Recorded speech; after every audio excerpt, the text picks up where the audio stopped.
Hi students. So now let's continue with DNA repair which we were describing earlier. Now coming to the next one that we have is the DNA modifying agents. As we have come across the DNA modifying agents such as methyl nitrosoguanidine in the previous classes, and we witnessed the event at which the alkylating agents add methyl groups to guanine, causing it to mispair with thymine.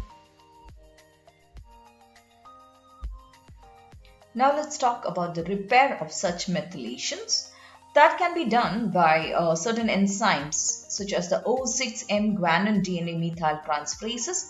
They will remove the methyl group from O6 methyl guanine, the major product of DNA methylating agents. So it's just a direct enzyme, an enzyme which can directly repair the uh, methylated guanine residue here by removing this methyl group attached to its sixth position. Okay, so the O6M guanine DNA methyl transferases will act and remove the methylated residue. Yeah, the methylated residue from the methyl residue is mainly been removed, and the non-methylated derivative has been formed. Now come to the next type of DNA repair is the excision repair. It refers to the general mechanism of DNA repair, which works by removing the damaged portion of the DNA molecule. Now various enzymes, they can sense the damage or the distortion in the DNA double helix, and they can during DNA excision repair, the bases or the nucleotides are removed from the damaged strand. After that, the gap is then patched using complementarity with the remaining strand. Now there is different types of excision repairs that you have: the base excision repair or a nucleotide excision repair, and also sometimes a mismatch repair. So what is an excision repair? You take, it's just like you create a cut in the strand of the DNA, remove the damaged portion, and then you repair it. That is what happens in the excision repair. Now, if you're removing a base from the damaged DNA, that is referred to as a base excision repair. And if you're just removing a whole nucleotide, okay, you know what's a nucleotide? A base, sugar, and a phosphate together comes as a nucleotide. So if you're removing a nucleotide as such, it is referred to as a nucleotide excision repair. And if you're removing a mismatch, you know what's a mismatch? A mismatch happens between two nucleotide bases. So that mismatched pair itself can be removed by using a mismatched repair. So let's go into the details of that. Now, a base excision repair. Now, this is a case in which uracil DNA glycosylase, okay, it is an enzyme which mainly removes a uracil here. Okay, now this is the uracil DNA glycosylase enzyme, and it is mainly removing the uracil over here. So when this uracil DNA glycosylase acts on the U here, now this is a, what is it? A base is being formed here which has to be removed. So it will remove the base. Uracil DNA glycosylase will remove that particular base. You remember, the phosphate is not being removed, only the base is being, the phosphate as well as the sugar is not being removed here, but only the base is being removed. So you will get a apurinic site or a apyrimidinic site based upon what base is being removed over here. And in almost 80 to 90% of this particular time, what happens? Before that, okay, I need to tell something before that. So when the base has been removed, what happens? Another enzyme called the AP endonuclease. It can be apurinic or a apyrimidinic endonuclease depending upon what is being removed. So that will come and create a nick at the 5' side of the base free site. And after that, in almost in 80 to 90% of the cases, what happens? DNA polymerases will replace the single nucleotide, and an exonuclease lyase or a phosphodiesterase will remove the base free nucleotide. So this exonuclease lyase and phosphodiesterase will come and remove this base-free nucleotide over here, and DNA polymerase will add the next nucleotide. That is what here C has been replaced here by DNA polymerase. You can see that DNA polymerase is acting and it is putting C over here, and exonuclease lyase and phosphodiesterase is coming and removing this red color portion, which is the base-free portion. And finally, ligase is coming and sealing the gap which has been present.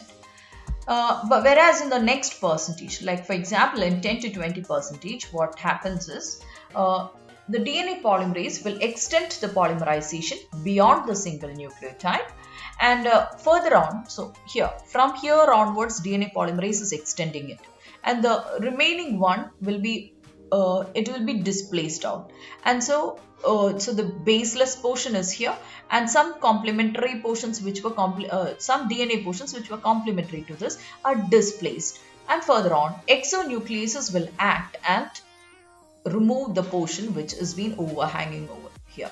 Finally, DNA ligases come here and seals the ligase, the point which has been formed.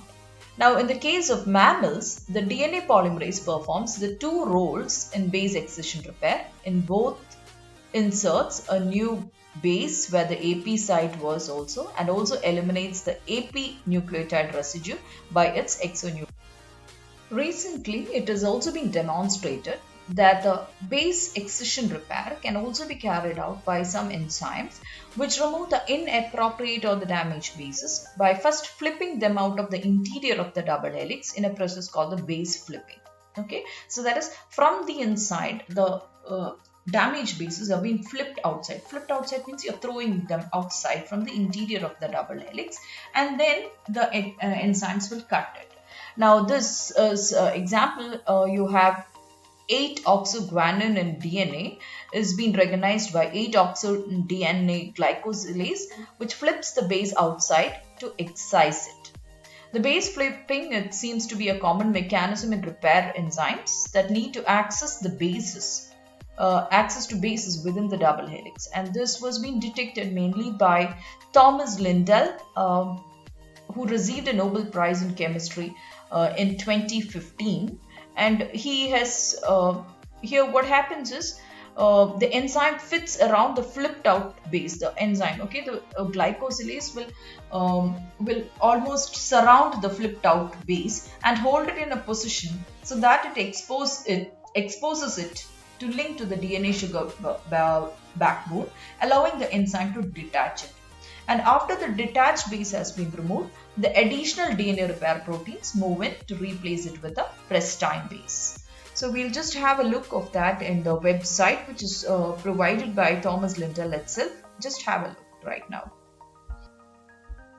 Now, this is the video which has been provided in the website of Vanderbilt University, where the Nobel Prize winning of base flipping was being carried out, and they found that there are two main base flippings which they have shown here. Is one is of the Homo sapiens here. The damaged DNA is trapped outside, and the white color one which we show here is a base flipping enzyme. Now here this is another one in Bacillus cereus also. There is the base flipping is being carried out. First, what happens? It is this violet color, the large DNA, it has been removed out, and then the white color enzyme comes and interacts with it and causes a ripping of that particular portion. So these are the two base flipping mechanisms which were being found here. Hi students, I guess you have become more clear with the base excision repair.